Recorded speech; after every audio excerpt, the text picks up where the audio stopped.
You had a break. You said take 5 minutes. I did. Oh, sorry. They didn't pay attention. Guess not.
At this time, yes.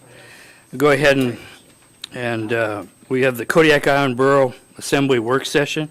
We are in the Assembly Chambers this Thursday, May 25th, 2023. First item on the agenda is citizens' comments. The local number for this is 907-486-3231, and the toll-free number is 1-855-492-9202. And citizens' comments are limited to 3 minutes per speaker. Anybody wishing to come forward, please do at this time. Any calls? Okay, we got, okay.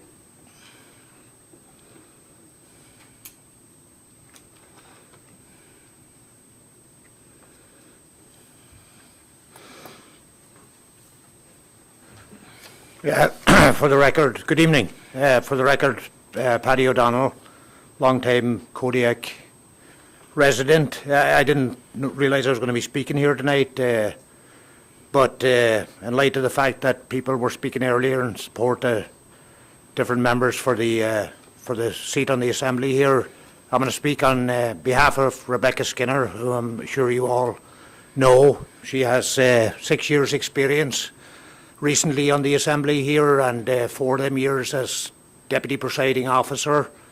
I've known her for the last 10 years, the duration of which she served on this Assembly. I know the amount of effort she's put in and how much work this entails. I don't really understand why she wants to do it, but that's her prerogative. So anyhow, she's more than qualified to do the job.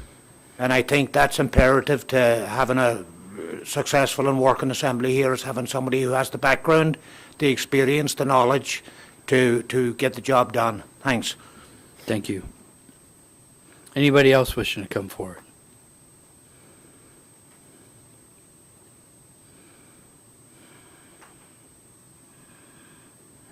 My name is Susan Smith, and I'm here to represent Brother Francis. So good evening, Borough Assembly, and congratulations to Mr. Arndt and Ms. Williams on your new positions. I see that it's time for the 24 budget and all the work that you've been doing, and the nonprofit funding cycle will be rolling around again, and I wanted to give you a brief overview of what we have accomplished at Brother Francis this year. Our most exciting program that we currently have is the ability to house street homeless individuals and victims of domestic violence. To date, we've housed 46 households with a total of 80 individuals. 15 of these households are victims of domestic violence. We work closely with KWRCC to identify the needs of qualifying individuals. The program offers case management and financial support for up to 1 year. Our goal is to equip each of these households with the tools that they need to become self-sufficient and successful community members.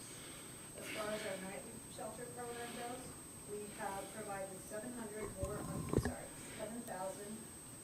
warm, nutritious meals from men, women, and children. We've also provided over 2,000 one-bed nights, which include hot showers and accessibility to laundry facilities.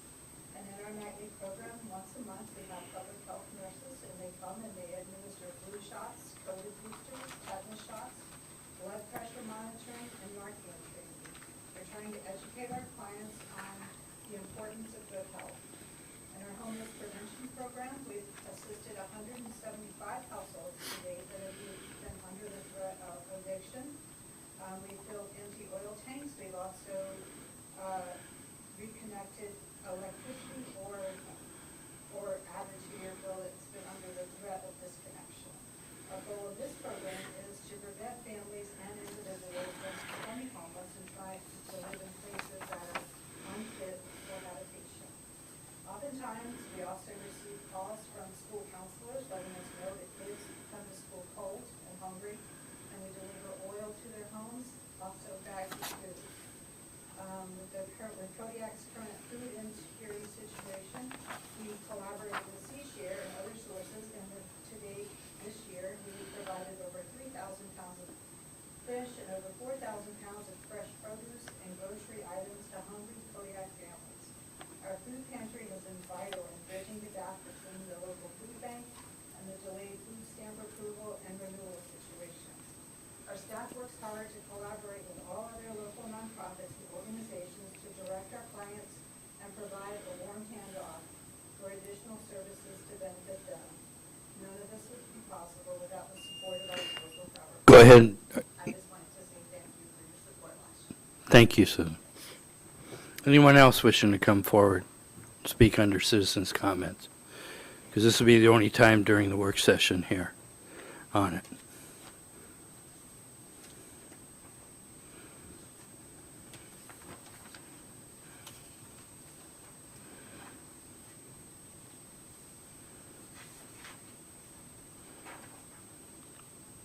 green lighted, there we go.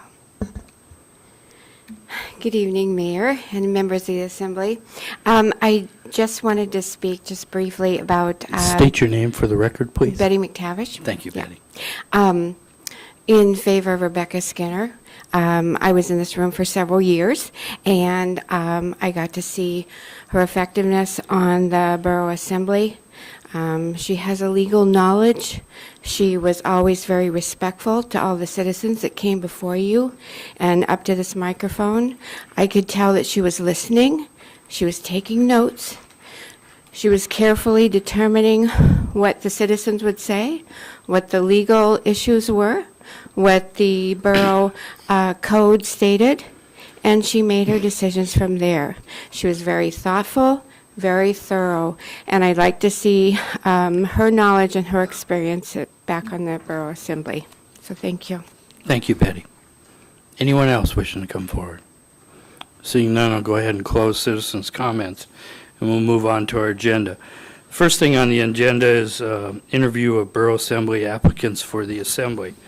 There is 4 applicants, and like to request that the 4 applicants come up to the table here. There's 4 seats on there. The first question is going to be, and it was based on who had signed up first. Ryan Sherritt will be the first one to answer the first question. Stephen Ames be the second. Bo Whiteside the third, and Rebecca Skinner will be the fourth. And what I'm going to end up doing is I'll end up reading the questions, and then we'll rotate through them.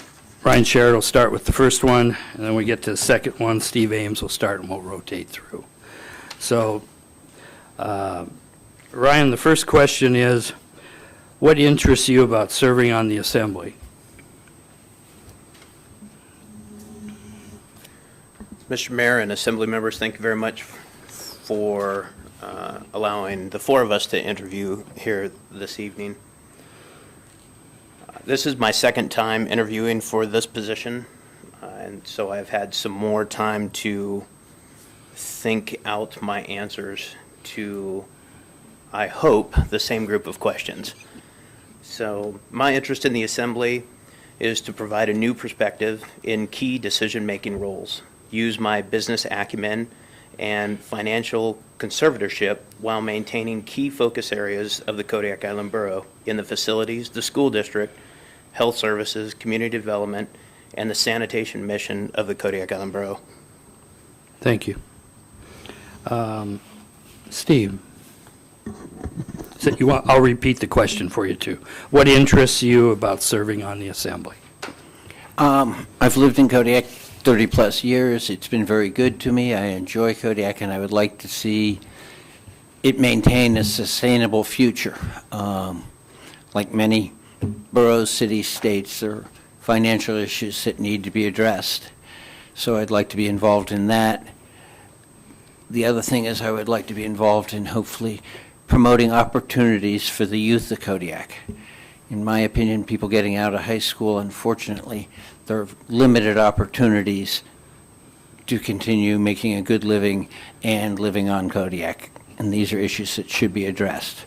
And then you have your ongoing ones, the school budget, the nonprofits, the other things that the borough has to take care of and decide on and still be fiscally responsible. Thank you. Thank you. Bo, I'll repeat the question for you. What interests you about serving on the Assembly? Well, personally, being here far fewer years than the collective group in here. I've been here about 6 years, a little over 6 years now on the island. This stemmed from visiting for one total week in 2016. I visited Kodiak Island with a previous colleague who lived here at the time, and that's all it took. I actually found the job I have now posted online. I went to meet the hiring manager in ratty vacation shorts meant for fishing and adventuring, and spent an hour in his office, and fast forward, here we are. So I am heavily invested in the long-term stability of the island and the community. I'm a homeowner here.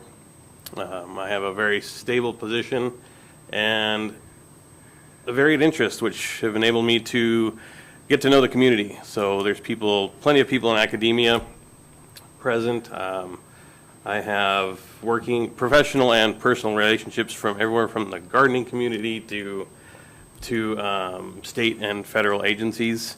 So I have a lot of information about what's driving the community. So I think I can leverage my professional experience to maybe perhaps offer a fresh perspective on how we're looking at procurement processes, how we're generating and spending revenue. I have quite a bit of experience in budget management with multi-million-dollar budgets from federal grants, which I actively manage, which are on a 5-year cycle. There's several of those I manage.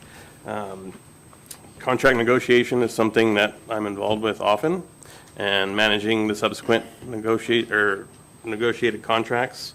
And since I've been here in my position, I've operated within a resource-limited environment, which I know the Assembly operates. That's always the situation here. So it's challenging to operate in an environment where your resources are limited, but the needs are great. And weighing what needs come first is a difficult thing to do. And so I appreciate Mr. O'Donnell's comment in that, this isn't an easy task for someone to take on. But if the Assembly wishes to appoint me, those are the skills I can bring. I can bring a fresh perspective. I have a largely neutral stance on most issues you talk about. I view these spending measures and procurement processes and what gives the most benefit to the community as a whole. I'm not looking to target a specific user group or a specific recipient. What's best for the community, not just now, but long-term for the future of everybody. Thank you. Thank you.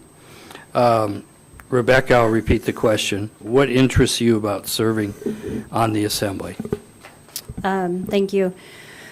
So I was born and raised in Kodiak, so I have a long history in Kodiak, and over that time, and particularly recently, I am concerned with loss of population, so loss of that age range that's going to have kids in the school. We've seen declining school enrollment. I've seen declines in businesses, so the number and types of businesses that we have in Kodiak. I work a lot with fisheries, and definitely recently the multiple fisheries have been hit hard, and fisheries is really the economic backbone of Kodiak. So there's all of these pressures and phenomenon that are happening in Kodiak. So at a government level, well, I don't think government drives business creation. I think there's things that the government can be aware of and make easier for businesses, for housing, education, and we need to do that because, again, I'm very concerned about the trends in Kodiak. I've also come to see the importance of being able to tell Kodiak's story and describe Kodiak to people, the policymakers and whether it's state legislature or the DC level, people who are making decisions about funding. If you haven't been here, you don't understand. It is remote. It is an island community. And we have to be able to tell that story, to explain to people what it is we need to keep Kodiak healthy and vibrant and growing. So while the being on the Assembly doesn't directly accomplish any of those things, that's what's driving me to put my name in. Thanks. Thank you. Steve, we'll start with the second question with you, and that is, what traits do you believe are necessary for being a good Assembly member? Probably the most important is being open-minded to see everybody's side to it, to help make a decision that is best for the community as a whole. And then some sort of business sense, having had a couple small businesses, been in the fishing industry, has helped me to realize that you need to make proper budget decisions to succeed, and I believe it's true on a borough level too. But probably the most important is being willing to listen to people and spend time and energy to research the issues so you can decide what is best for Kodiak as a whole. Thank you. Thank you. Bo, I'll repeat it. What traits do you believe are necessary for being a good assembly member? I agree that being an active listener is paramount to sitting on the assembly. If we're not listening to the community, whether it's here in this building or through phone calls or gardening together, fishing, hiking, wherever it may be, people have concerns and we need to listen to them and make things actionable. It's not always easy to receive complaints or concerns from the public in a way that they can convey that's actionable. So I think being able to have the skills and the ability to take these concerns and do something about it is a skill that someone sitting up there where you're at should possess. I think another strong skill that can be leveraged in your positions up there is adaptive leadership. Things are changing rapidly now. Even in the time I've been here, I've seen inflationary pressures. I've seen the reduction in population happening, the increase in property taxes. These are all things that people are talking about. School budgets, having to cut positions while still meeting the needs for education. So all of this is happening rapidly. Nothing's happening in a vacuum. We don't know what the legislature is going to do year to year. I understand and appreciate the challenges of how do you develop a substantial school budget prior to knowing what your state allocation is going to be. So having some foresight and being able to adapt to these challenges, I think, is critical. Nothing's ever going to be predictable. It's seemingly only going to get worse with the uncertainty given revenue sources here. We have some that are stable, but going on what Ms. Skinner said, fishery revenue is declining. That's clearly one of the drivers here in Kodiak, and the uncertainties behind our fisheries and landing taxes is that revenue we can count on. So I think being able to be adaptive to challenges and how can you move these pieces around to where you're still meeting the needs, but you don't have a lot of time to do that. So I think adaptive leadership is something that should come with sitting up where you're at. Thank you. Rebecca, I'll read it. What traits do you believe are necessary for being a good assembly member? Thanks. And I also wanted to comment, I'm not trying to be rude by not facing that way, but I go to a lot of meetings and I hate it when people turn away from their mic and then you can't hear if you're listening online. So I'm facing my mic. I agree with the traits that have been listed so far. I think listening is very important. I think patience is up there. And to me, the willingness to do your homework, so to come in prepared for meetings. Not every decision the assembly makes is a huge earth-shattering decision, but some of them are big. You're setting tax rates, you're deciding how to spend tax dollars, and these decisions have an impact on people who live in the community. So the willingness to put in the time and really be aware of the decisions you're making and what the potential ramifications are. And I also think it helps to have somewhat of a sense of humor because if you're in long meetings in this, well air-conditioned room, it can be a lot. So maintaining, having patience and a sense of humor is helpful. Thanks. Thank you. Ryan, I'll repeat it. What traits do you believe are necessary for being a good assembly member? Well, I'm thankful she said humor. Whew, I made the cut. So one of the most important traits you've heard tonight from the other respondents is the ability to actively listen. listening to learn, not listening to respond, using sound judgment based on facts, empathy, and critical thinking, all rounded out with the ability to conduct research and support the position that helps support our constituents' needs. Interestingly enough, in the education discussion earlier, I am also a product of the Kodiak education system and all of its glories and all of its failures. One of the things that I feel is the most important trait is the ability to admit when I am wrong. Thank you. Thank you. Next question, Bo, we'll start with you. What governing board experience do you have? I have no formal political governing board experience. However, I'm actively involved in state processes through my position. So I haven't stated yet, but I work for the Alaska Department of Fish and Game, where I'm actively involved in the Board of Fisheries meetings through through proposals, through the Board of Fish. I actively engage in tax setting meetings, which are basically setting the quotas for several different shellfish fisheries. I'm actively involved in GHL meetings, which are similar in nature to where, so it's similar it's different in currency, but similar in process. So we have a fixed amount of resources, and determining how much of those resources can be used in a way that's sustainable, but still give the benefit to the user group is how I can leverage that experience to this type of government body. And the same goes for budget management and procurement and revenue generation. It's all the same thing. We have resources, we have a need.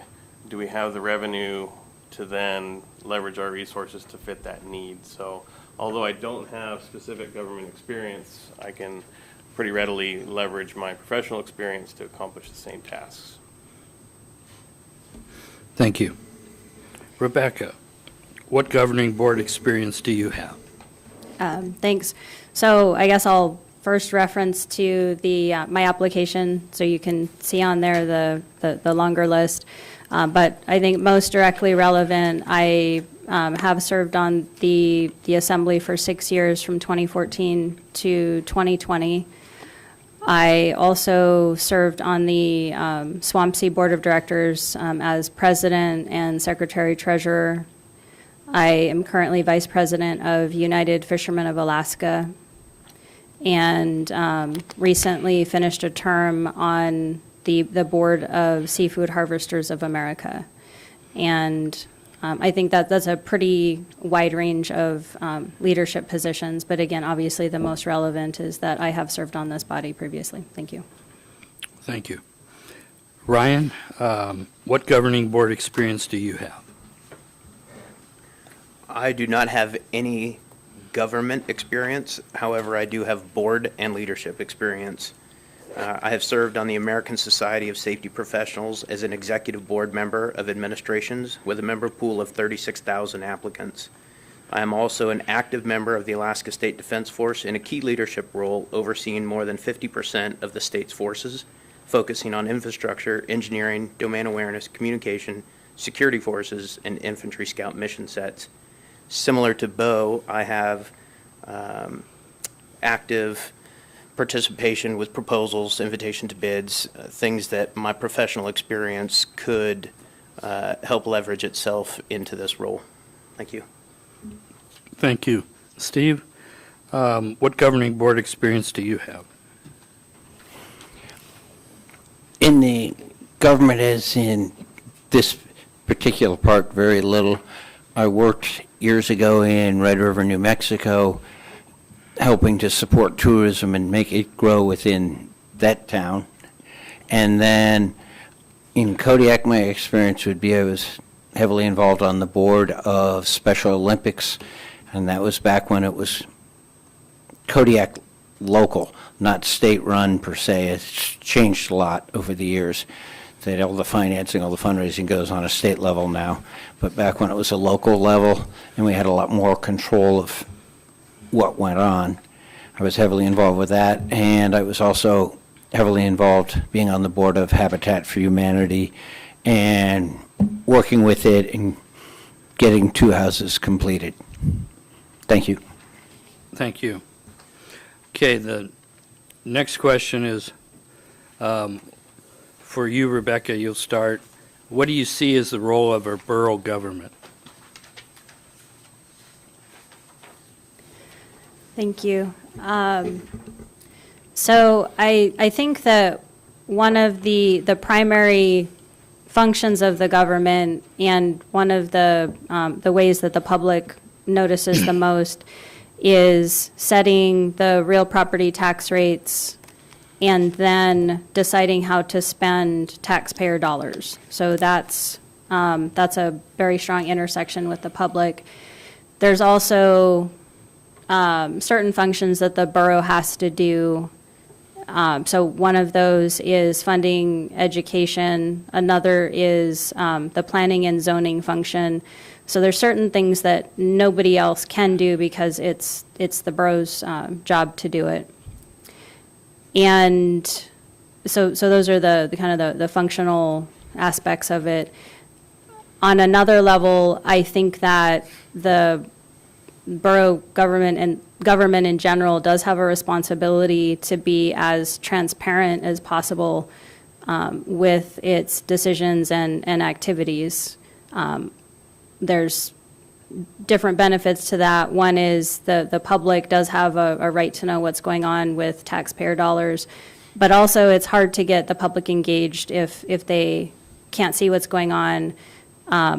And I think that's a challenge. It's been a challenge in Kodiak, and it's a challenge at other levels of government, is getting people wanting to participate, whether it's on a board, on a committee, or serving in government in general. And I do think that the borough government can definitely play a role to increase, I guess, engagement and interest with the public to get them involved. Thank you. Thank you. Ryan, same question. What do you see as the role of our borough government? Thank you. The role of the borough is community success. We have an obligation to our schools, our facility, major maintenance projects, hospital and healthcare, community development and planning and zoning commission, the garbage contract, the landfill management and leachate systems, our environmental stewardship, and rural community inclusion. Thank you. Thank you. Steve, I'll repeat it. What do you see as the role of our borough government? To keep the borough as a whole organized, to, like Ryan said, there are several things the borough does and we have to keep track of. The landfill, the hospital, the schools, and the village needs. And our job is to keep them functioning properly and as best we can. At the same time, hopefully growing Kodiak with opportunities. As I said earlier, I feel there are limited opportunities, and part of our population decline is younger people are moving for better opportunities. And making Kodiak grow in a way that'll offer good jobs and good opportunities to younger people is very key to the long-term success of Kodiak as a whole. Thank you. Thank you. Bo, I'll repeat it. What do you see as the role of our borough government? I view it as ensuring that the resources are available to provide the critical needs of a community. So starting with just facilities, we need to make sure that we have proper facilities for schooling, for medical care, for, as stated before, we need to make sure our water, sewage, garbage needs are met. So just the basic needs of any thriving community, we need to make sure that the resources available to do that, and then we have the ability to not only recruit but retain qualified people to maintain all of these resources. So we need people similar to the acting managers who knows exactly what kind of maintenance is being deferred right now and how he can guide borough decision making. We need a manager who has the energy to tackle, over a dozen different areas of the borough that are going to need her attention. We need active leadership to think about how are we going to continue to generate revenue when the typical resources that we are used to funding all of these different needs for the community are starting to dry up. How can we leverage or create new revenue? So these are all things I view as a borough government, not only just meeting the needs, but then thinking about over time, how can we stay ahead of these things? So, most recently, the fire sprinklers, I believe it was, there were some deferred maintenance there. These are things that I view we could shore up resources. I understand that funding is limited, but there are ways that we can approach these things where instead of deferred maintenance turning into major problems, if we can stay ahead of that and maybe think about funding sources or thinking about active grant management to where we're looking at, which I understand that does go on to an extent, but is the borough, is our radar wide enough to where we're seeking out and identifying grant opportunities, which there are thousands of them floating around out there? Are we capturing that? So making sure that we're also modernizing our practices. Do we have the ability to even search all of these grants and all of these potential sources for revenue? And if we do, are we able to capitalize on them? Do we have in-kind contributions ready to go? Or is that source of revenue just going to pass us by? So a bit long-winded answer to your question, but we need to make sure we're meeting the critical needs of the community. And in doing so, if we can get that to that point, then really the ideal scenario is creating opportunity for youth to stay here, developing local workforce management, not just relying on people trying to lure people in from the lower 48 or from international countries. So I think it's a really fluid process on what the borough government should be doing. With the base thing, in my eyes, is meeting the critical needs of any community in a civilized country. But I do feel that the borough can modernize, and not necessarily in expansion, but just in the way we think about these processes and how we're going about revenue and spending. Thank you. Ryan, you'll start first with the next question, which is, what do you see as the most pressing issue the Assembly is facing? Thank you. In my opinion, there are several pressing issues. The number one being fiscal management, payments of the debts, spending controls, loss of population, loss of trust within our government spending, rural population in our villages, our aging population, and the hospital availability. And as you may recall, my testimony during one of the last sessions about the lack of senior care that's available in this town. I believe that we are still not taking care of our senior population the way we should be. Another pressing issue is our global issues and the lack of preparation that we are doing locally for our global susceptibility. I feel very strongly that one of our pressing issues is our vulnerability as a community, whether it be economic vulnerability, whether it be physical vulnerability. I think that those are very paramount pending issues. Thank you. Thank you. Steve, I'll repeat it. What do you see as the most pressing issue the Assembly is facing? Well, on an ongoing basis, the fiscal responsibility of the borough should be its number one job. Now, that, the mill rate, what we spend it on, and that encompasses everything else, the health care, the education, what buildings we should build.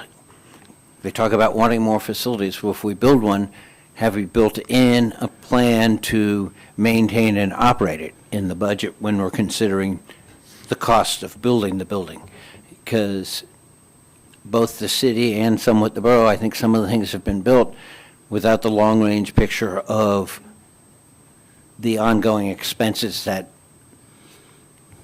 induces and therefore becomes a permanent part of the budget. I really think that that is the main thing. From then, everything else stems. Taking care of seniors, the education, all that around, how to proportion that properly to make a long-term sustainable Kodiak. Thank you. Thank you. Bo, I'll repeat it. What do you see as the most pressing issue the Assembly is facing?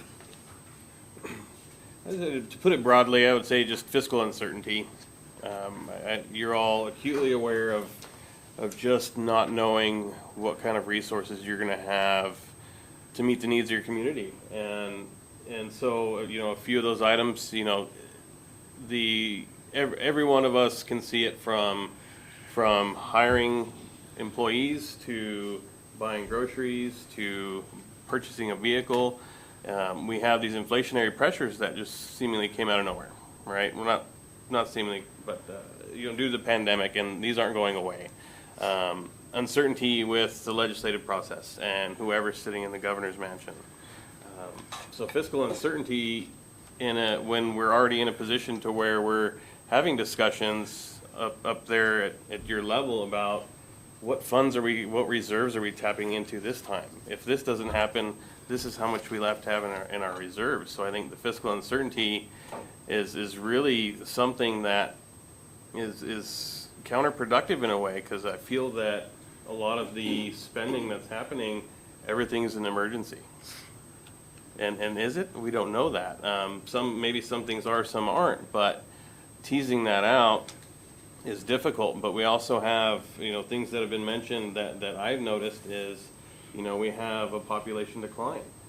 And we're not filling that with a younger workforce. We're not attracting a younger workforce. So this gap is going to increase, and something that's widening that gap, which I think is coming up towards the top of the list, I don't know if it's the most critical, is housing. Affordable housing is definitely a problem for our community.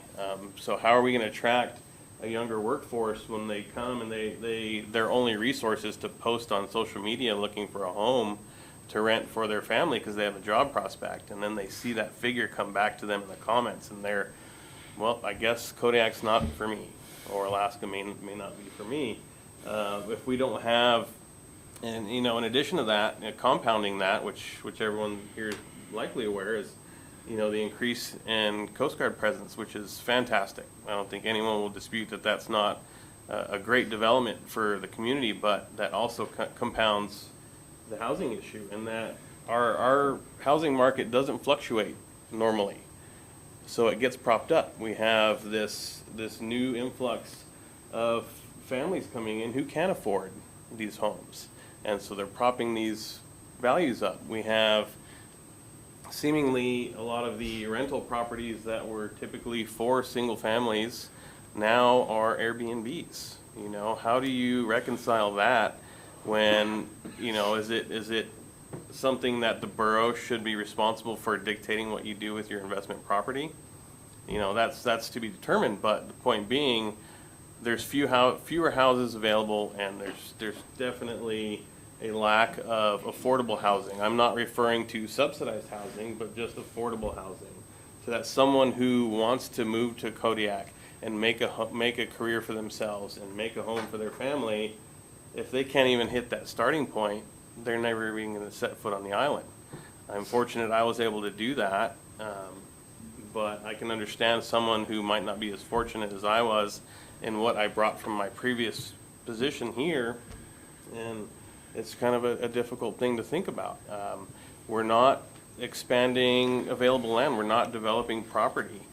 We have an ever-increasing need for transient employee housing through the canneries or whatever it may be. Contractors, they have transient employees that are here for a third to half of the year. Where are they going to stay? So they're cramming people wherever they can, which is understandable. So I think housing is coming to the top of the list of one of the more critical needs that I don't know how much discussion's taking place, behind, outside of this venue, but I think that's something that the borough needs to face sooner than later. If we're going to meet the challenges long-term, that's something that's near-term that's going to hold, I think, pretty heavy importance. Thank you, Bo. Rebecca, I'll repeat the question for you. What do you see as the most pressing issue the Assembly is facing? Thanks. So in the short term, well, first of all, I agree with everything that's been said so far. In the short term, I think it's really the fiscal issue. So how much money is available, and then the decisions of how to spend that money in order to provide the services that the community needs, and I mean, particularly with a focus on the services that really need to be provided by the borough. In the bigger picture, I think over the last number of years, we've all seen challenges with our global supply chain. So during the pandemic, the shortages at the store of eggs and toilet paper and everything else. On the fishing side, we had huge disruptions with the supply chain for the fish going overseas and where they traditionally went. So whole supply chains had to be changed. And then with the Russia-Ukraine going on, the fuel prices just savagely increased, and for this being a fishing town, that's a huge issue because the fishing vessels need fuel. And so there's all these pressures that are impacting the businesses and our households in Kodiak that we have absolutely no control over, and some of them we could not have predicted. So I think at a high level, the borough does need to do a better job of looking forward and having that, mid to long-term vision and being more strategic with decisions so that we're creating more protections, whether it's food security or, I don't know, trying to bring more seafood production back to the U.S. instead of relying on foreign production. So there are things that the borough can do that should be doing that are more long-term. But again, short term, it's the budget, it's revenues, and how you decide to spend it. Thanks. Thank you, Rebecca. Steve, we'll start with you first on the next question, which is, what is your number one priority if appointed to the Assembly?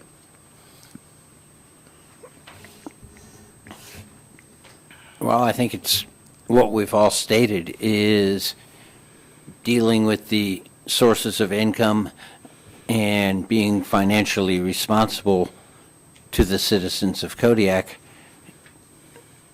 to take care of the needs that are needed. I mean, we need to do something with all our trash. So yes, we need a landfill. Yes, we need leach field. We need a service that's going to do it. So we have to work. We need a hospital. We have to work with that. All these negotiations, I realize the hospital is put out to bid and settled. The trash is put out there, but all these things that support Kodiak and our revenue sources and how do they affect everything we need to live?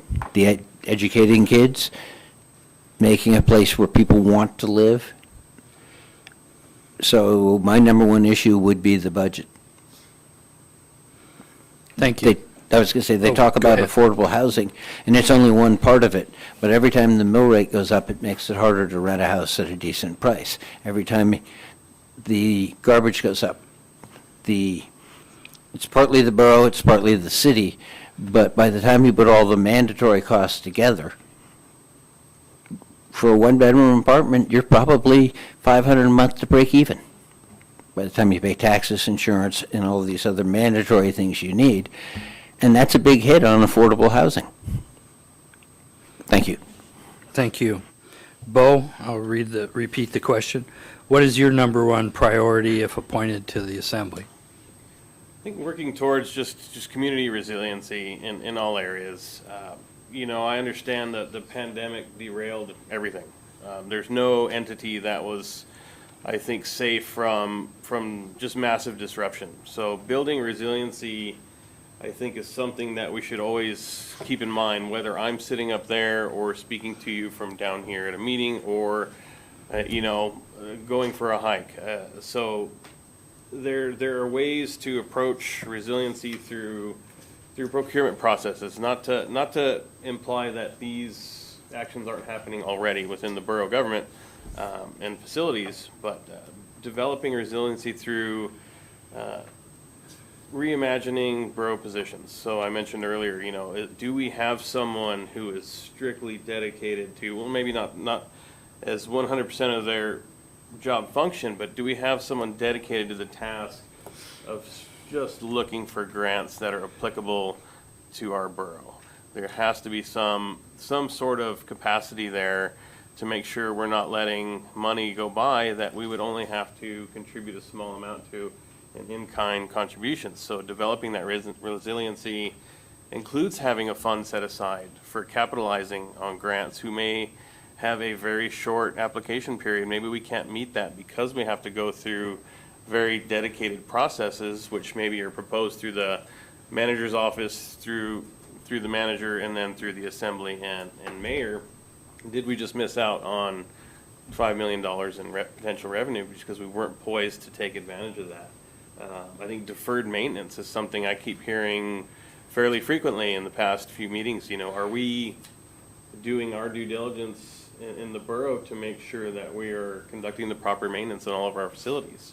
Can we do it in a way to where it's not gonna create a tax burden on an already strained housing system?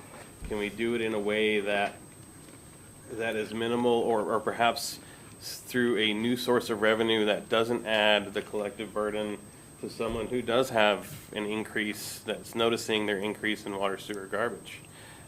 So developing resiliency is the broad stance I would take as far as what I would look to accomplish if I were appointed to the assembly. And so there's several different ways to approach that, but I would have quite a bit of learning to do. I don't know what processes or practices are in place for these areas, but I'd be happy to dig in and learn and then offer any information I could to maybe improve or modernize any of these processes. Thank you, Bo. Rebecca, I'll repeat the question for you. What is your number one priority if appointed to the assembly?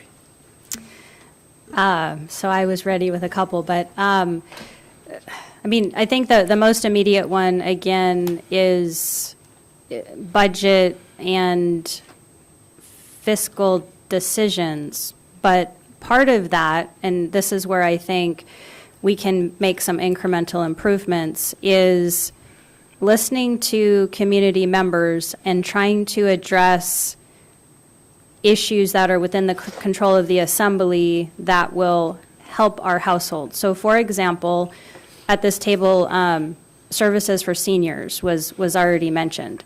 One of the things that has been a topic in front of the assembly is the senior exemption for real property tax. And I think that is a topic that deserves some conversation, because the way Kodiak Island Borough does it is not the way other Alaska municipalities do it. So there's definitely things we could look at to make the process easier or better for our seniors. And that is a way we can help support those senior households. Is it a big splashy change? It's not, but it's something that could make a meaningful difference in the lives of community members. And that's one example. I think there's other incremental changes that we should look at as well. Thank you. Thank you, Rebecca. Ryan, I'll repeat the question for you. What is your number one priority if appointed to the assembly? Thank you. I as well had several comments written down, but I would be remiss to choose one, because in a panel of 7, there are 7 different silos up there, and you all have your own number ones.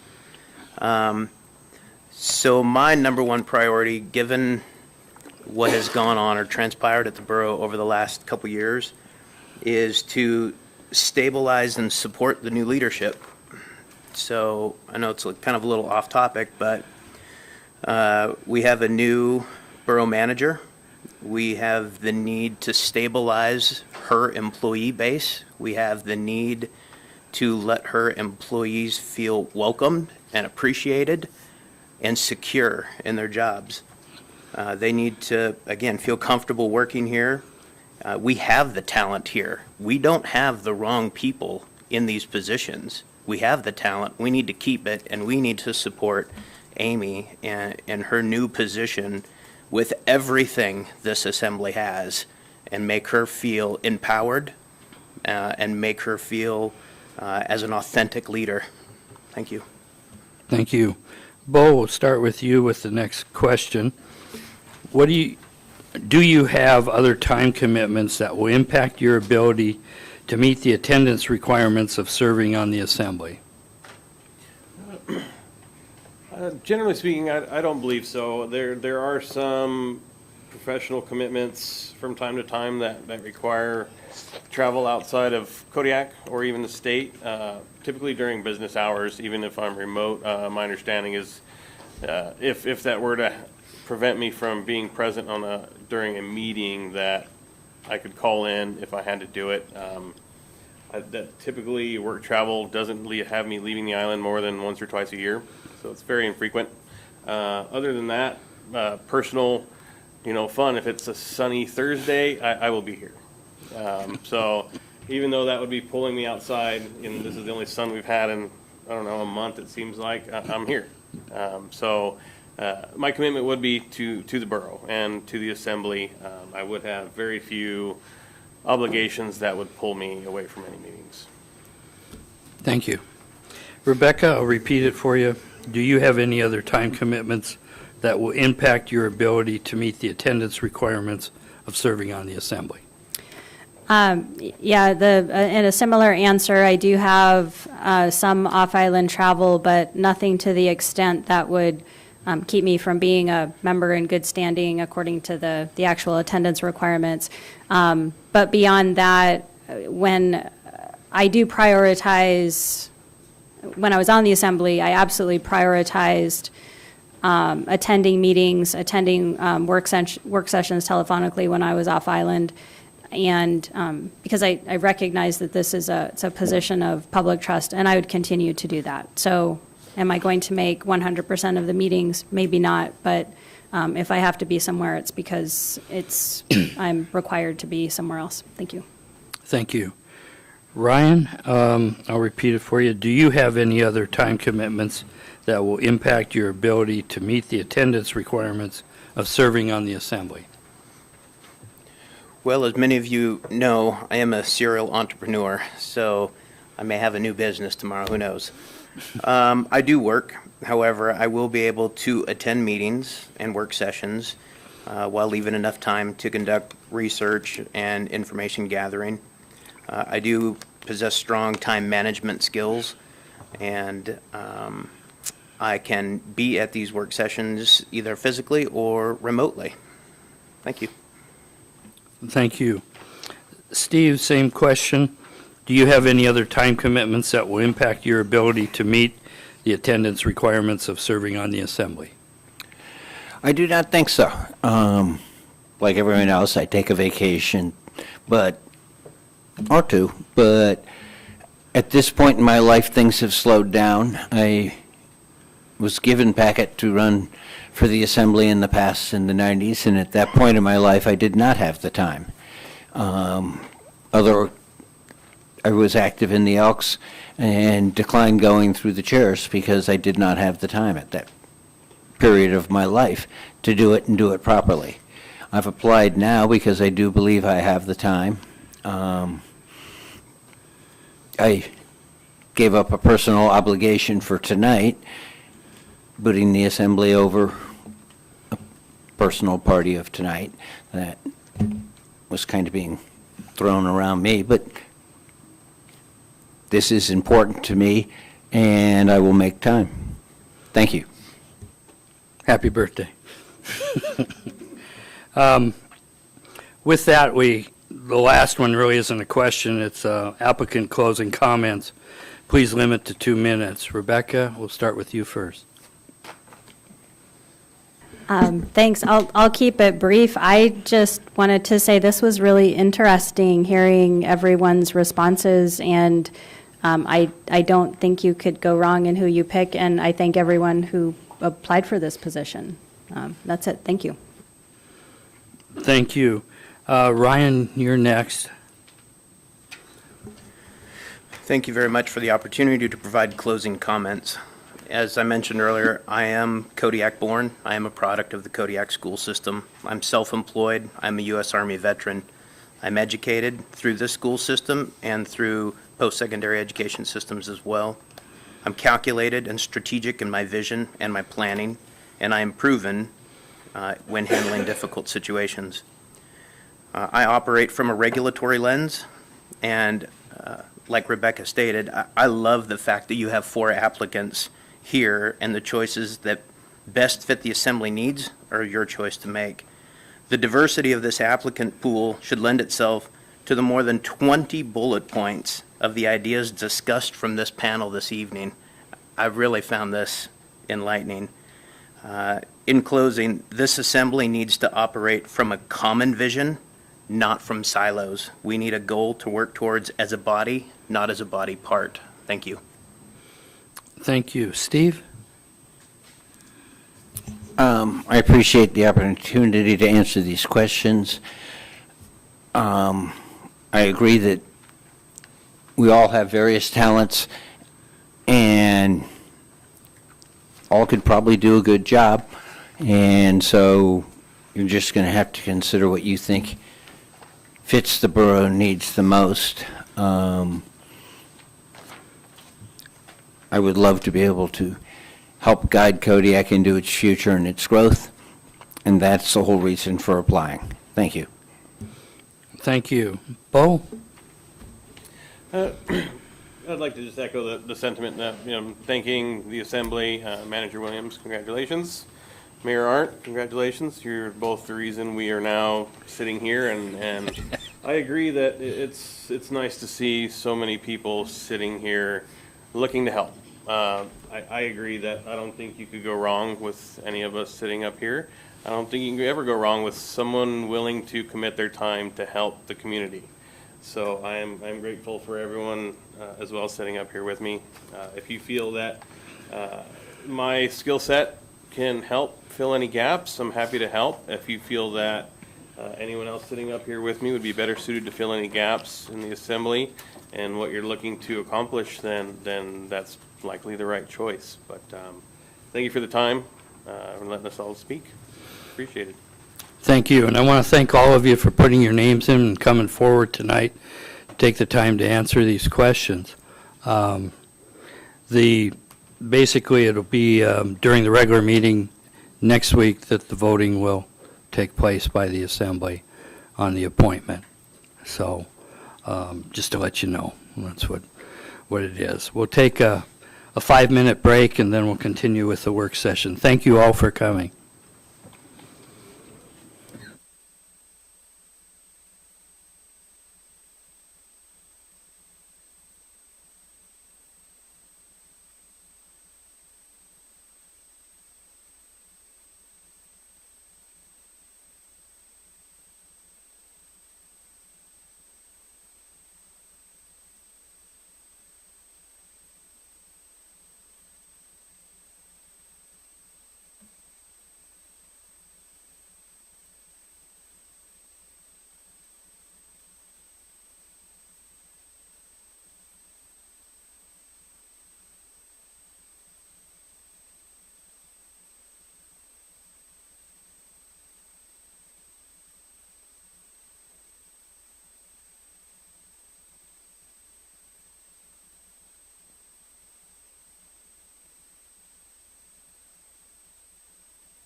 we'll go ahead and reconvene.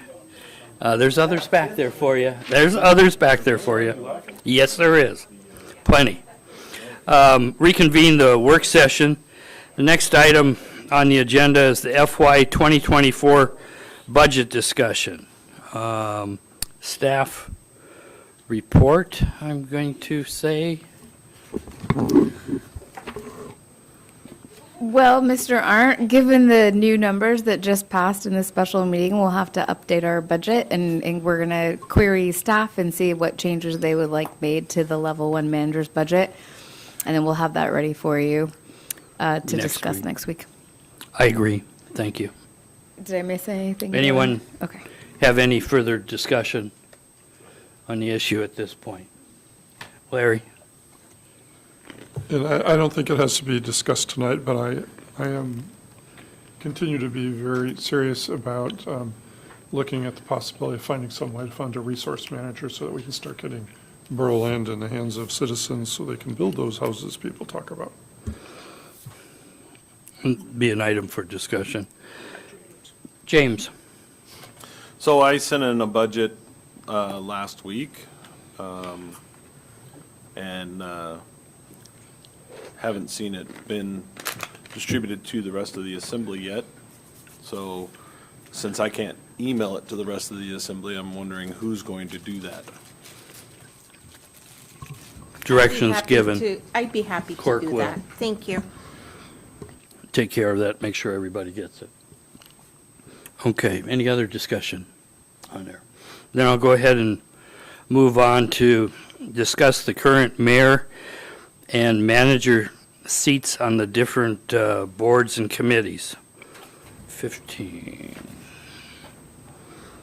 Nova, I would kind of look to you to inform us, and Amy and I can pipe in as necessary. Yes, thank you, Mr. Mayor and members of the Assembly. So with the recent appointment of the manager to her position and the mayor to his position, there are certain requirements in the code when you appoint a representative of the Assembly to these different boards. So the two that I think should require discussion of the Assembly for Mr. Arndt, those are the Architectural Review Board and the Health Facilities Advisory Board. The ordinance requires an Assembly member to sit on the ARB board, and then the resolution that you adopted required an appointment of 3 Assembly members on the Health and Facilities and Advisory Board. All the other ones are okay. You know, Mr. Arndt is also serving on the Cook Inlet Regional Citizens Advisory Council, and the service area number 1, he is allowed to sit on that board. So for Mr. Arndt, we would like to know how you feel about those two that I mentioned earlier. And then for Ms. Williams, she currently sits on the Emergency Services Council. That will be, or she was appointed to the ESC, and that will be assumed by Mayor Scott Arndt. The Borough Lands Committee, it's an inactive board at the moment, but that seat will be assumed by Mayor Arndt. The Swampsea board seat, that's up for discussion. And then also the Prince William Sound Regional Citizens Advisory Council. And that's Okay. all I have. Thank you. I'd speak first on to the Architecture Review Board. I'm an ex officio member. Assembly member is not a voting member on that. I will be attending it either way, whatever way you guys would like. If you want, I can appoint someone else also to that ex officio position, but I still will be going. The Health Facilities Advisory Board, I probably need to appoint someone else to that, but I will probably be going to that also still. So what's the wishes of the Assembly on those two positions? Scott? I think if you're ex officio on the architecture board, continue to attend that. I don't think it needs another person for that, since it's an ex officio position. In terms of the health board, I think we might need to appoint someone new for that, because I think it requires an assembly member, and you're no Right. longer that. You're Scott 4. No, Scott 1, A. Jeff? Yeah, excuse me, without having the borough code in front of me right at the moment, Nova, I guess is a question for Nova. Does 2.125.030 specify an assembly member? Yes. It does, so Yes. we are going to have to take action on that then. Okay, I'll make a recommendation. Under, Larry, you got your hand up? Well, does it say when we have to make an appointment? I mean, we're going to have a Yeah. different, I mean, we're going to be going You- through this whole process in October, Right, after the election. and I'm just wondering, you know, if we have a vacancy, if it has to be filled. I believe the intent of Mayor Arndt was to continue serving on these boards if you will allow him. But then the code is contradictory to that. So I just want to make you aware of what the requirement of the code is and the resolution that you adopted. Scott? I think that we should appoint a new member, Okay. because the requirement is for an assembly member, and you're not. And I don't, even if it changes in October, they all change in October anyway. I mean, they run the risk of it changing in October. Right. So, might be Okay. somebody who's actually got a year left on there. I'll bring that forward on one of the following meetings. James? I would agree with Mr. Smiley. You have a new assembly member coming on next week that's going to be needing to be appointed to boards. And unless somebody on this board here decides that they want those specific positions, then it probably should just go to the new assembly member. So unless I'll somebody. consider that. Unless somebody comes forward wanting to drop one of their seats, then that's your only option at that point. No, I think I have multiple options.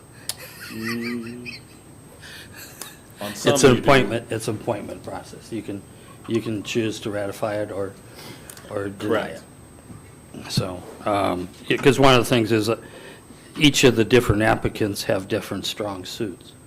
So just because they qualify on one doesn't mean they qualify on another. So, and especially on the Architecture Review Board, that's something more for professionals on there, that we're looking for that input. That is not a novice position you're looking for, that somebody doesn't know anything. I was helping guide you and I attended, correct, Amy?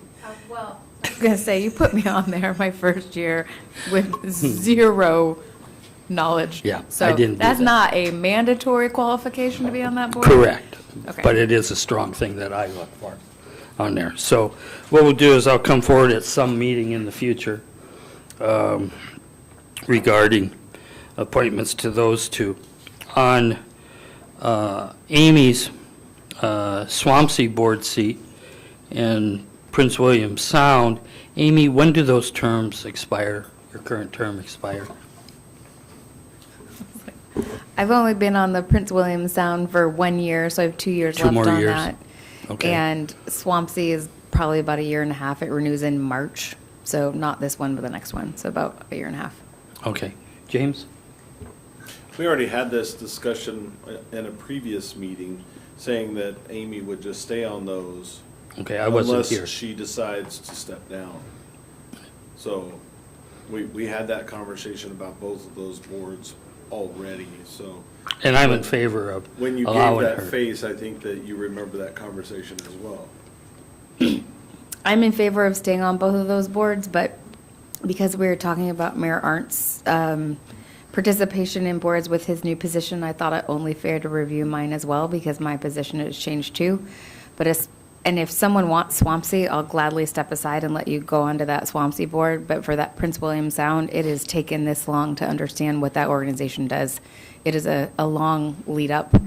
So I finally feel like I'm a contributing member after a year. So I'd like to stay on there for the rest of that term for sure.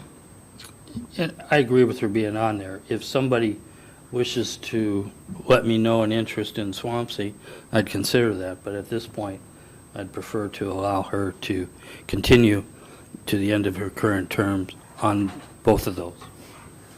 Seeing no objections, we'll move forward on that. Okay.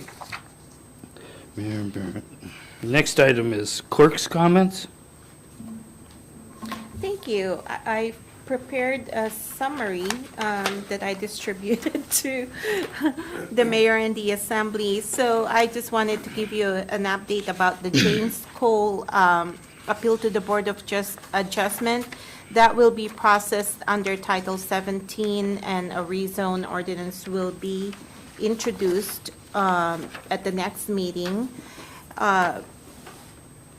And it, despite a recommendation of denial by the Planning and Zoning Commission. I work closely, Seema and I work closely with the attorney on this, and this is how he recommended that we process this. So the payment that Mr. Cole made to the borough, we made sure that was refunded to him yesterday. He came in and I explained to him the process, and he was pretty happy about how we're proceeding. The mayor and assembly may still want to schedule training regarding quasi-adjudicatory proceedings. I think it would be valuable for you to go through a training regarding processing those adjudicatory hearings, maybe sometime in the fall. And then election update, the absentee by mail application is now available on the Kodiak Island Borough website. People can start filling those out, and the absentee mailing or the absentee application process is it's going to end 1 week before the election. We are also gearing up for the election. Our by-mail voting envelopes have been ordered, and they're on our way. They're on their way to Kodiak. Records, we have processed 35 records requests, and they have there are only 2 that are currently pending. We are also preparing for our records destruction for fiscal year 2023, and that will happen at the beginning of the fiscal year. We will also start archiving records that will be transferred from the different departments as soon as the new fiscal year begins. Assembly leave dates, if you're going anywhere or if you're planning on traveling the next few months, please let me know, because I know summer is a busy time for everyone. We just want to make sure that we have quorums for our meetings. Staff training, Lena and I attended the IIMC conference in Minneapolis. This was Lena's first IIMC conference, and the training will earn her points toward her Master Municipal Clerk designation. I have, since we received that appeal from Mr. Cole, I noticed that we don't have the old procedures that I had for Board of Adjustment hearings anymore on how to process those. So I started from scratch again and developed procedures for the office. And once I developed those procedures, I shared them with staff and trained them on how to process those appeal hearings or those Board of Adjustment filings. Lena and Irene will be attending a Laserfish conference May 30 to June 2nd. They will be back for a few days and will turn around and attend professional development classes the week of June 12th in Tacoma, Washington. So for the next 3 weeks, I'm a little short-handed in the office. Assembly travel, the one in Homer, I would like you to let me know if you're interested in traveling to Homer and attend the AML conference. I held 3 rooms for that conference, and I know that they will be calling us soon to release the other 2. But if you're interested, let me know, please. I've listed other projects that I have, that I am working on right now, and if there's anything else that you would like me to work on, please let me know. Thank you. Thank you. Question for you, Nova. How were the procedures on the Board of Adjustment lost in the office? I do not know. They are not in our drives anymore. What can we do to prevent that from happening again in the future on other things?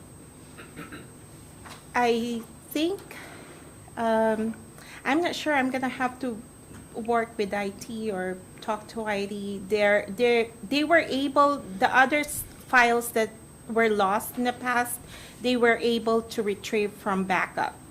But I just thought that I'd start anew, because sometimes codes have been updated, and I just want to make sure that I'm covering all my bases. So I just started from scratch, so. Okay, because one of the things that comes to mind is what else might have been misplaced or lost. We just discover them, and then we look for them.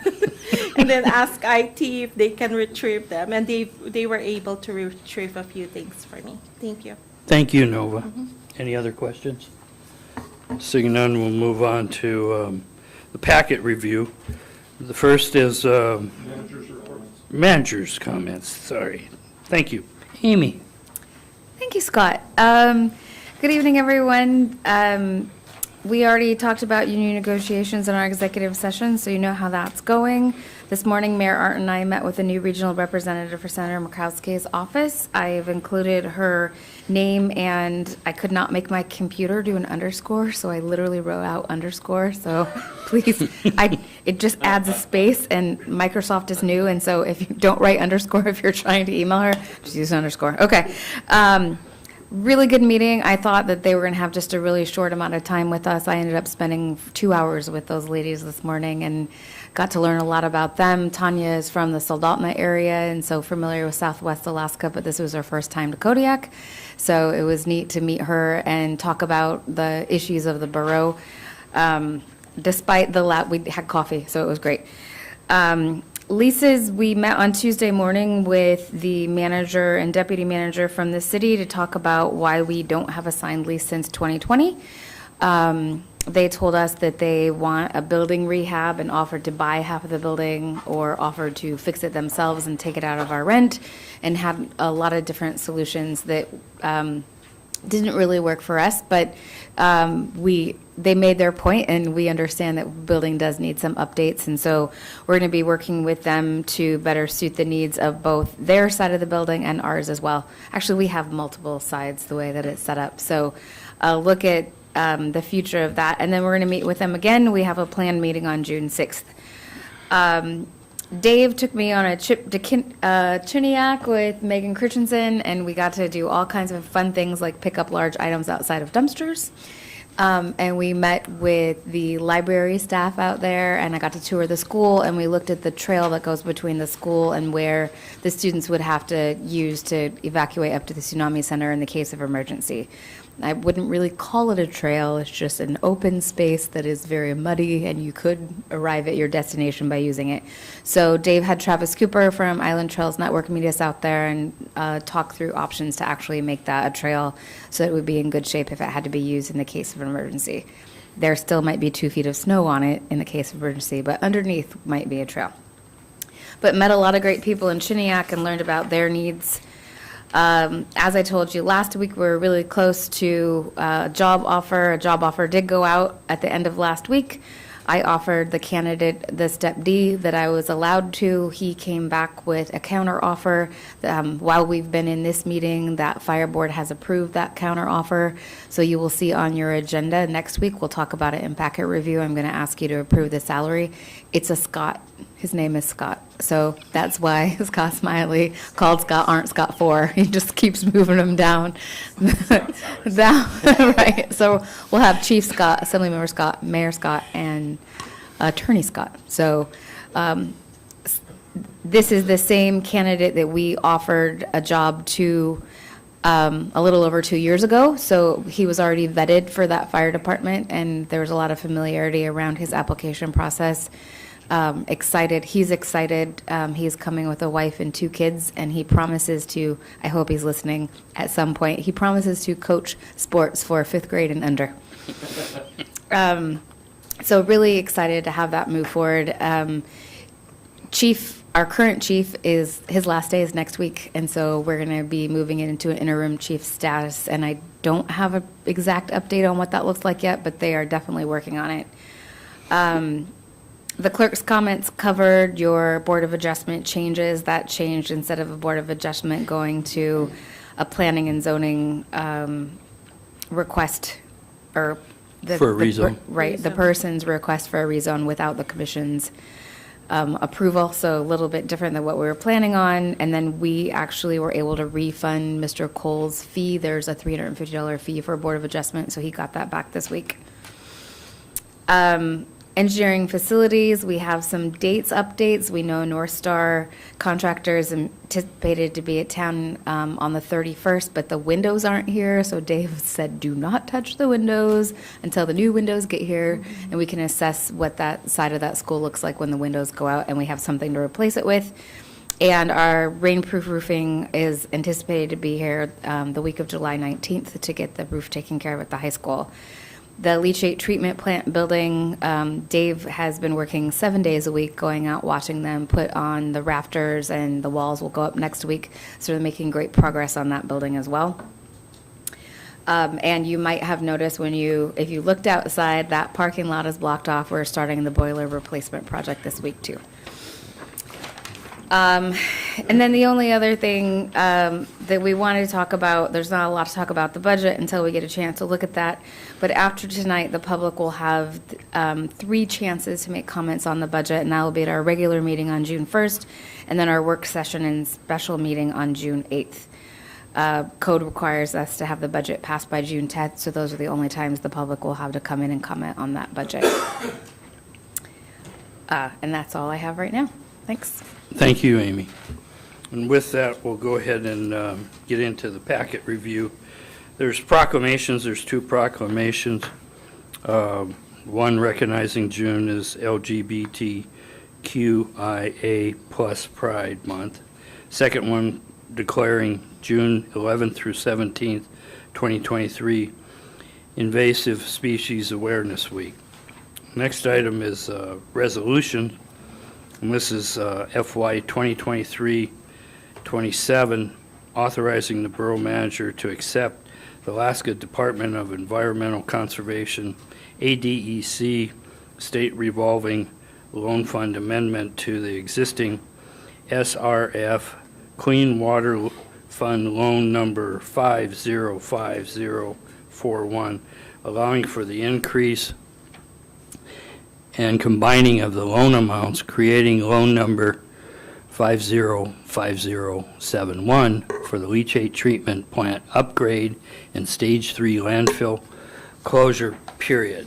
And at this time, I'll turn that over to Amy. Thank you. Engineering facility staff has been working with ADC to secure this revolving fund, and we were approved for it. So we're at the final stages where the assembly will just allow me to sign that document.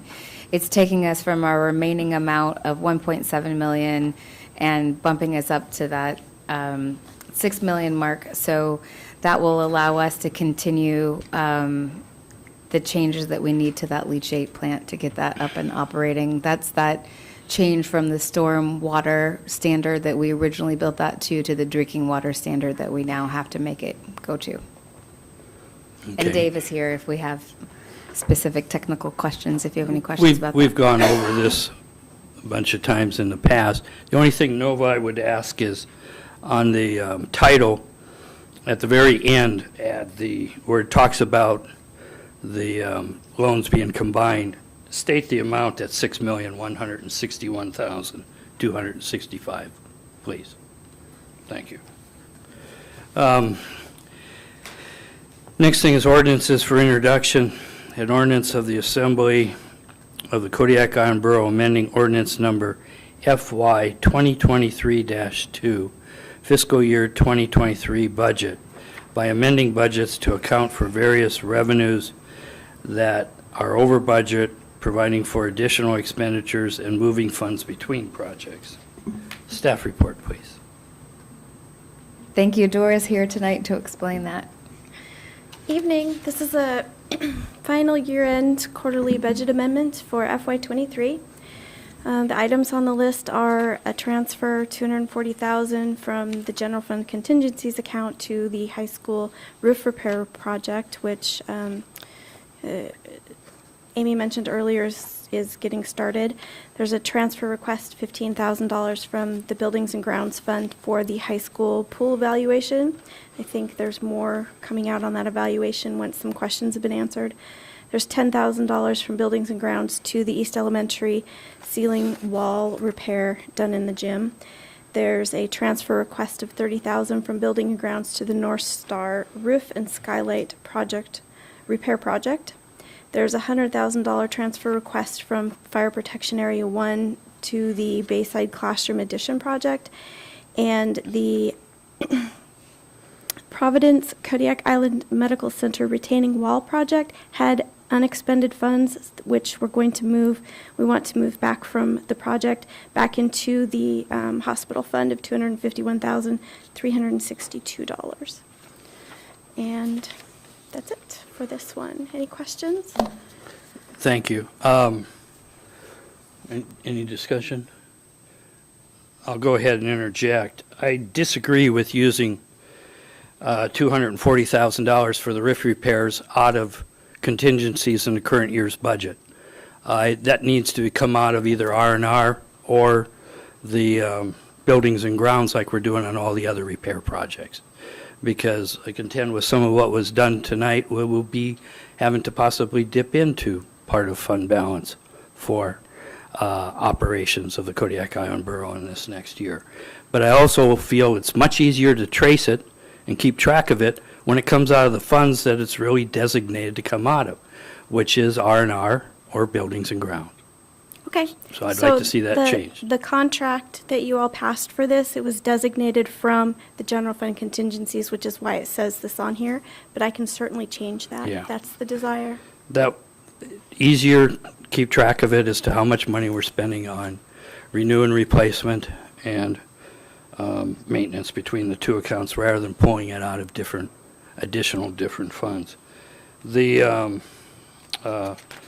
other thing that I have a question on is the retaining wall. Dave, this will be for you. I'm noticing the discoloration in the concrete, white bleeding on there. Are we planning on doing anything to ask the architect on what we can do about that?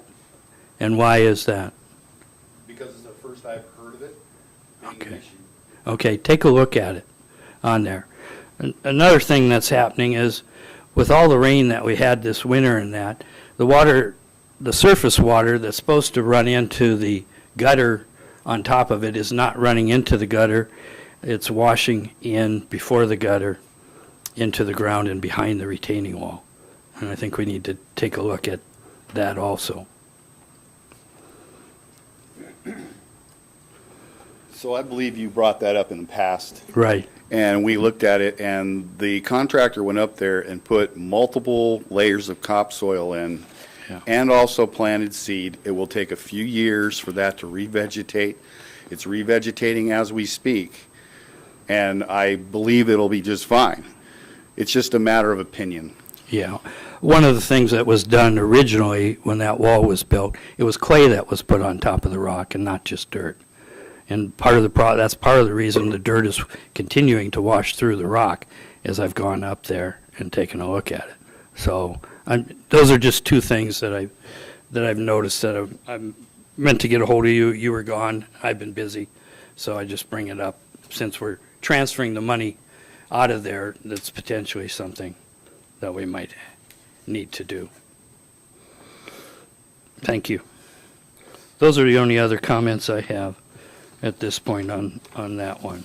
So, seeing no other discussion, move on to the next one, which is ordinance number FY 2024-01, receiving the 2023 certified real and personal property tax roll, levying ad valorem property taxes for the tax year 2023, consisting of an area-wide tax, Woman's Bay Fire Area tax, a Woman's Bay Road Service Area tax, a Bayview Road Service Area tax, a tax in Fire Protection Service Area Number 1, a Menashka Bay Road Service Area tax, a tax in Service Area Number 1 roads, a Woodland Acres Street Lighting Service Area, a tax in the Service Area Number 2, a tax in the Kodiak Island Borough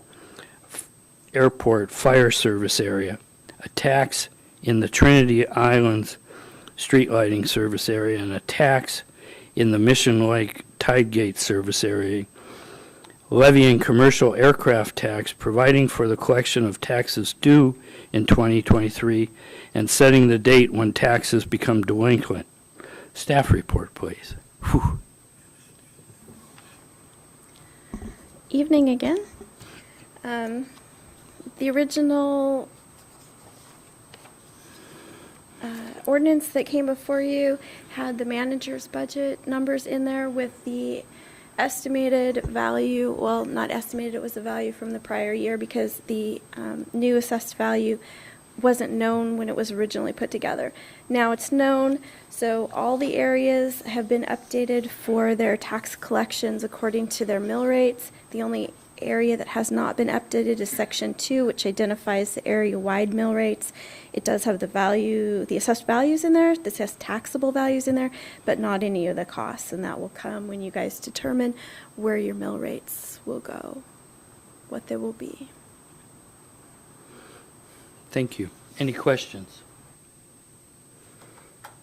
Seeing none, I'll move on to ordinance number 2020-2, adopting the budget for fiscal year 24 and appropriating from all borough funds. That's basically the same there. Any questions? None. Dora, anything you want to say? Again, there's automatically a change now with the passing of the resolution for the education support on Fund 201. I'll make that change, but everything else is up to you all in the next couple of meetings. Thank you. Other items on the agenda is... What? Oh, James, sorry. I asked about it earlier. I have a question for you, Dora, if I could. This new page that you gave out with Fund 100, which is our general fund, you have a projected end, and I mentioned this before, projected end of year available fund balance, which is 5340 or $5,340,025. But you also have a reserve requirement.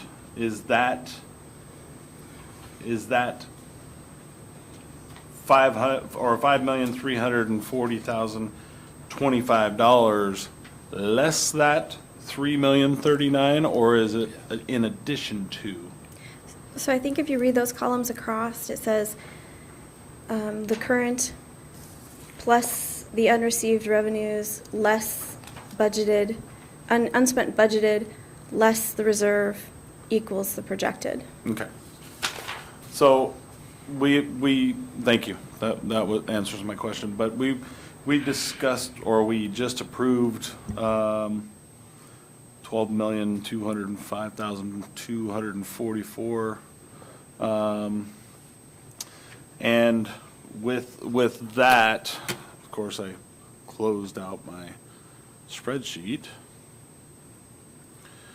With that, and using the manager's budget, even with the new assessed numbers, of course, my computer's not opening up very fast,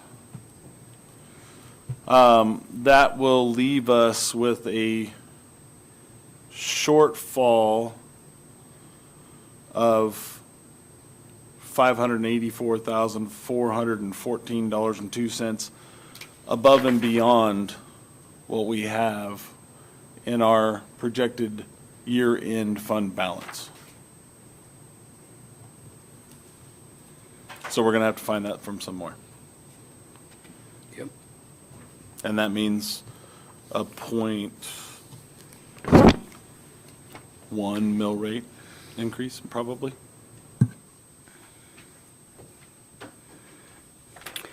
Be looking forward to getting the numbers from staff.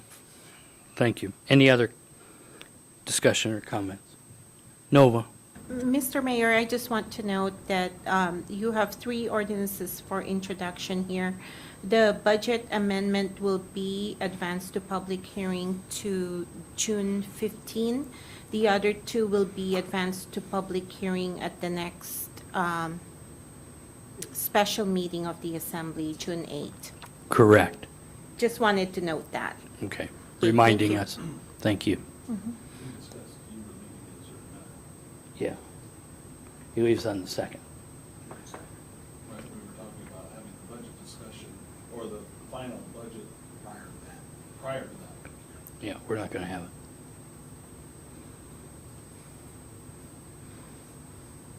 So, just the way it works out this year. Other items, appointment to the Kodiak Island Borough Assembly will take place on the next Thursday. Administration of the oath of office to newly appointed assembly member. Hiring a Bayside fire chief at a salary step above the manager's authority. Those will be on there, as Amy has stated. And I guess I can ask Nova, there's something else, doesn't have to be on here right now. So with that, we'll go to assembly members' comments. Mr. Mayor, there was also a request from the Brother Francis Shelter for a letter to be added to this packet. Susan asked about adding a letter of support for a grant application for Brother Francis, and I said, please get that and bring that forward, because I can't sign any letters of support without the assembly approval. Grant has to be in by June 6th, and I asked for it to be put on just heard about it tonight, but I asked for it to be put on the meeting to next Thursday, figuring there wasn't going to be any objections. Is there any objections to that? Seeing none, it's on there. So, next item is assembly member comments. Let's start with Scott. Well, the trip to Europe was fun. I went to the dentist today and it wasn't fun. I'm slowly healing, although Dora has pointed out that, like her, I'm a weak person now and the wolves can take me down. My wife is not a wolf. But I have to say this. I went to Amsterdam to see a show of 28 Vermeer paintings. And I've always been fascinated by the way Vermeer paints and everything, but seeing them in person is something else. And not all of them were great, which sort of surprised me because I had built up this image of Vermeer, the great painter, in my head. But some of them were pretty yucky, and especially the early ones that dealt with religious themes, which didn't move me at all. But women reading love letters in front of a window, always on the left side of the painting, always this intense luminosity in the painting itself. And oftentimes the same jacket on the woman. It was really fun. At any rate, it was a terrific trip. I did not go on the Anne Frank tour, which my wife and my son and his girlfriend did. But all in all, it was fun. Flying through Reykjavik is always a treat, except that you have to get on the plane with a ladder, essentially, because they don't have jetways. And they parked the plane out in the middle of the tarmac. At any rate, it was a fun trip, and I'm down to using only a cane now. Thank you. I can beat wolves with it. Thank you, Scott. Larry? No comments. Thank you. Jeff? No comment. Jerry? I just want to say just a thank you to the applicants who came in. I've been on that side of the table twice, and it takes courage and also a lot of humility to be there. So I just want to acknowledge that and thank them for coming and putting their names in. Thank you. Joe?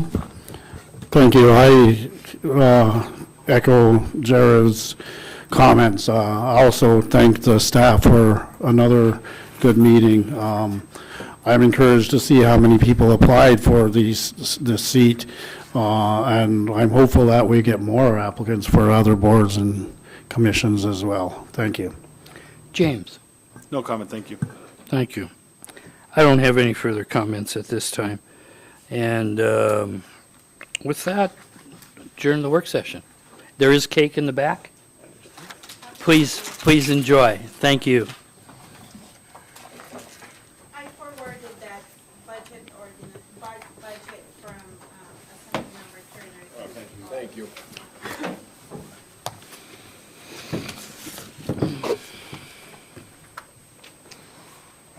So, Scott, if you could work with